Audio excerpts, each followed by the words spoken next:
IDFC first ಬ್ಯಾಂಕ್ನ ಒಂದು ಅಕೌಂಟಲ್ಲಿ 590 ಕೋಟಿ ಮಾಯವಾಗಿದೆ.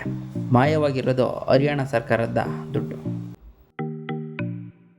ಹರಿಯಾಣ ಸರ್ಕಾರದ ಇಲಾಖೆಗಳ ಸಾರ್ವಜನಿಕ ಹಣವನ್ನು ಚಂಡೀಗಢದಲ್ಲಿರುವ IDFC ಫಸ್ಟ್ ಬ್ಯಾಂಕ್ನ ಒಂದು ಶಾಖೆಯ ಖಾತೆಯಲ್ಲಿ ಇಟ್ಟಿರುತ್ತದೆ.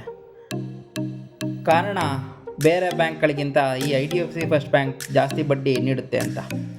ಅದಕ್ಕೆ ಹರಿಯಾಣ ಸರ್ಕಾರ IDFC ಫಸ್ಟ್ ಬ್ಯಾಂಕ್ನಲ್ಲಿ ಈ ಹಣವನ್ನು ಇಟ್ಟಿರುತ್ತದೆ.